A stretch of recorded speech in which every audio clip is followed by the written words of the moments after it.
अंडी बंडी शंडी और मार्केट में आई एक धमाकेदार सीरीज हीरा मंडी, जिसको पाकिस्तानियों ने तो बहुत पहले ही दिखा दी थी लाल झंडी, बट फाइनली आली रे आली भंसाली दी फिल्म आली जिसका नाम है हीरा मंडी। और भैया हम इस प्यारी सी वीडियो में जानेंगे इसकी हिस्ट्री और इससे जुड़ी कई सारी मिस्ट्री, और साथ ही समझेंगे राजा रजवाड़ों और तवाइफों के बीच की मजेदार और इंटरेस्टिंग केमिस्ट्री, जिसे जानने के बाद आप भी मन ही मन यही कहेंगे कि आहा आहा आहा। खैर भैया, अब चैन से सोना है तो जाग जाइए और वीडियो को आधा अधूरा देखना है तो अभी से भाग जाइए, क्योंकि यार दिन हो या रात इस चैनल पे होती है फिल्मों और फिल्मों से जुड़ी रियल स्टोरी की बात, वो भी थोड़े एंटरटेनमेंट के साथ। तो आओ यार अब शुरू करते हैं बिना किसी बुक। तो भिड़ो लोग, हालांकि ये कहानी पड़ोसी मुल्क पाकिस्तान के लाहौर में स्थित एक रेड लाइट एरिया की है, जिसे आज भी हीरा मंडी के नाम से जाना जाता है। और इसी पर हमारे जाने माने प्रोड्यूसर और डायरेक्टर संजय लीला भंसाली ने इसी नाम से ये मसालेदार सीरीज को OTT प्लेटफॉर्म नेटफ्लिक्स के माध्यम से जनता के सामने परोसा है। पर भैया, कहानी शुरू करने से पहले आप सभी को एक बहुत ही सीरियस बात बताई देता हूँ कि आजकल की इस भाग दौड़ भरी जिंदगी में हमारे नौजवानों में एक समस्या बहुत ही तेजी से फैल रही है, और वो है लंबे समय तक न टिक पाना। सही पकड़े हैं, जिस कारण इस क्लाइमेक्स का मजा तो बराबर ले ही नहीं पाते हैं। भैया चाचा, आप तो बड़े नोटी हो रहे हो। अरे मैं तो अपने वीडियो की बात करूँ कि आजकल हमारे भाइयों के पास पैशंस नाम की कोई बाइक ही ना है, इसीलिए तो ये ससुरे हमारे वीडियो को आधा अधूरा ही छोड़कर भग जावे हैं। इसीलिए भैया उन लोगों को इन शॉर्ट में ही बताई देते हैं कि बेसिकली इस वीडियो में तवाइफों के प्रोफेशंस, आर्ट और समय के साथ हुए उनके शानो शौकत में बदलाव और साथ ही उनके अस्तित्व की लड़ाई से लेकर उनके अंत तक की कहानी को बताया गया है। मतलब ये भैया कि इस इत्तू सी वीडियो में तवाइफों के अर्श से लेकर फर्श तक की कहानी को कुछ इस तरह निचोड़ा गया कि बस आप पूछो ही मत। मतलब आप पूरा देखो, और वैसे भी आप अभी तक इस वीडियो में बने हुए हैं तो मुबारक हो, क्योंकि कहीं ना कहीं आप में लंबा टिक पाने की क्षमता है। बस इस चीज को ऐसे ही बरकरार रखें और वीडियो को पूरा देखें।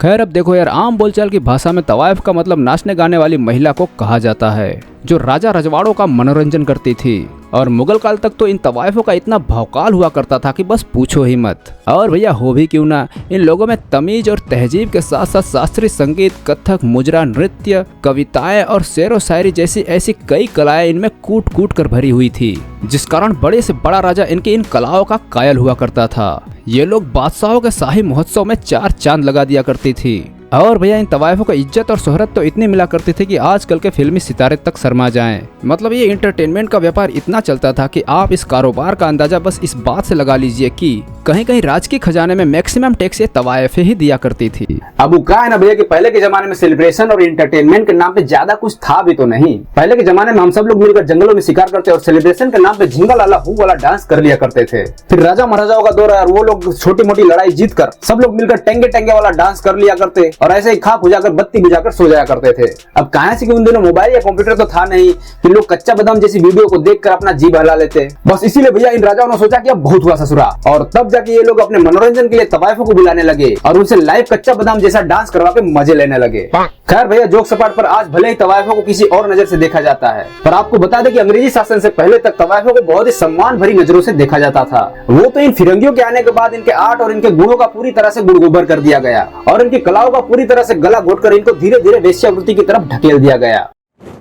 वैसे हीरा मंडी की हिस्ट्री, मिस्ट्री और केमिस्ट्री को समझने से पहले आपको बहुत ही इंटरेस्टिंग बात बताई देता हूँ कि इनमें से कुछ तवाइफें ऐसी भी थी जो अपने बच्चों को इस दलदल से निकालकर उन्हें उस मुकाम पे पहुंचा दी कि आज पूरी दुनिया उनको उनके नाम से जानती है। जी हाँ दोस्तों, मैं बात कर रहा हूँ फिल्मों की लल्लन टॉप की हीरोइन और दिलीप कुमार की वाइफ सायरा बानो की, और दूसरी अपने संजू बाबा की अम्मी जान नरगिस दत्त की।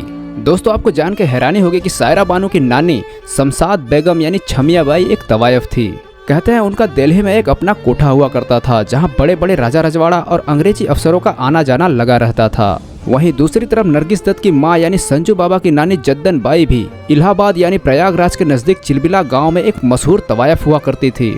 पर इन दोनों केसों में वे सभी आगे चलकर धीरे धीरे अपने पैर फिल्म इंडस्ट्री में जमाती चली गईं और आखिर में अपने बच्चों को एक सुपरस्टार बना दिया। खैर भैया, चलिए अब खोलते हैं हीरा मंडी का कच्चा चिट्ठा, जो है थोड़ा खट्टा और थोड़ा बहुत मीठा। तो भैया कहानी शुरू होती है 1584 में, जब मुगल बादशाह अकबर फतेहपुर सिकरी से अपना बोरिया बिस्तर बांधकर लाहौर आ धमका। और फिर भैया अकबर को ई शहर कछु इतना भागवा कि उसने लाहौर को मुगलिया सल्तनत की राजधानी ही बना डाली। और जाहिर सी बात है कि राजधानी बनाई है तो वहाँ शाही किला, शाही महल और शान शौकत की ऐसी कई नायाब चीजों का भी निर्माण कराया गया। और साथ ही बादशाह अकबर ने अपने खासम खास पंटरों के लिए लाहौर किले के पास में ही एक रिहायशी इलाका बनवाया जो शाही मोहल्ले के बिल्कुल पास में ही होने के कारण इसे शाही मोहल्ले के नाम से भी जाना जाने लगा। अब भैया वैसे तो यहाँ बादशाह और उनके पंटरों के लिए सुख सुविधा की सारी चीजें मौजूद थी, बट उनकी जश्न बहार लाइफ में एक बहुत ही बड़ी कमी थी और वो थी एंटरटेनमेंट, एंटरटेनमेंट, एंटरटेनमेंट। इसलिए भैया जहाँ पना के आदेश से अफगानिस्तान और उज्बेकिस्तान जैसे जगहों से धीरे धीरे तवायफों को यहाँ लाया गया। बेसिकली इनका काम दरबारियों के प्रोग्राम में नाचना गाना और अपने मुजरों से बादशाह का जी बहलाना था।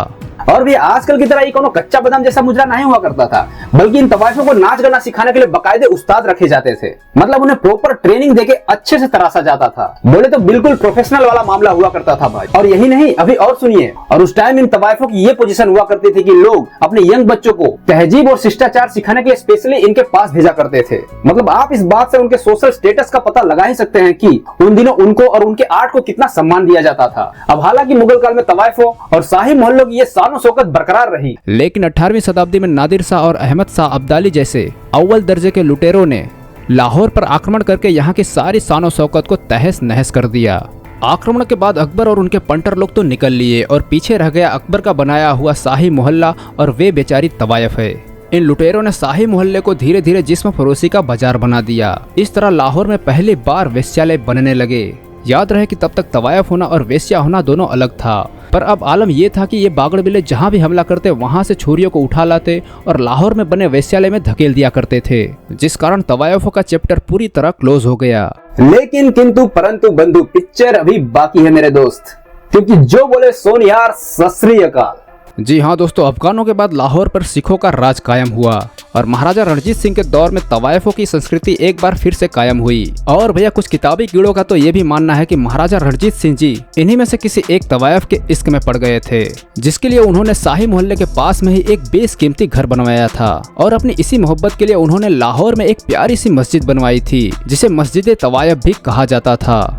खैर तवायफों के इस मोहल्ले में काफी भीड़ भाड़ हुआ करती थी, जिस कारण सिखों के फौज में एक जनरल हुआ करते थे जिनका नाम था हीरा सिंह डोगरा। इन्होंने सोचा क्यों ना यहाँ एक बाजार की शुरुआत की जाए, और महाराजा रणजीत सिंह के मौत के तुरंत बाद ही उन्होंने इस शाही मोहल्ले में एक अनाज मंडी बनाई और यहीं से इसका नाम हीरा सिंधी मंडी पड़ गया, जो आगे चल के शॉर्ट में हीरा मंडी हो गया। अब सिखों के दौर में हीरा मंडी में रहने वाली हर तवायफों को दरबारी संरक्षण मिला हुआ था। उनको एक तरह से भत्ते भी दिए जाते थे। लेकिन एक बार फिर बादशाह पे रानी भारी पड़ गई और इस बार तो भैया तवायफों का पूरी तरह से तख्ता ही पलट गया। मतलब ये हुआ कि 2 एंग्लो युद्धों में सिखों की हार हो गई और इस तरह लाहौर पे फिरंगियों का कब्जा हो गया। और आपको बता दें कि इसी हार के कारण कोहिनूर हीरा फिरंगियों के हत्थे चढ़ गया था।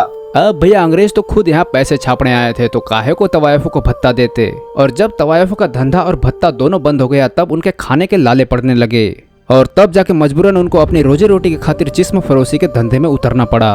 और इसी तरह एक बार फिर हीरा मंडी के इस इलाके में वेश्यालय खुलने लगे और 1860 के बाद यहाँ की हवेलियों को कुछ रईसों ने खरीद लिया और वे तवायफों को संरक्षण देने लगे, जिस कारण एक बार फिर हीरा मंडी में नाच गाने का कल्चर बना रहा। बस अंतर ये था कि अब कुआं प्यासे के पास नहीं जाता था, बल्कि प्यासा खुद कुएं के पास चल के आता था। मतलब ये था कि अब मुजरा हीरा मंडी में ही दिखाया जाता था, जिसे देखने के लिए कोठी बंगले वाले रईस लोग अब यहाँ खुद चल कर आते थे। और फिर क्या था भैया, 1947 में बंटवारे के बाद लाहौर पाकिस्तान के हिस्से चला गया, जिसके बाद हीरा मंडी का डाउनफॉल शुरू हो गया। और 1978 में जियाउल हक तानाशाह बन गए और उन्होंने मुजरों पर पूरी तरह से बैन लगा दिया।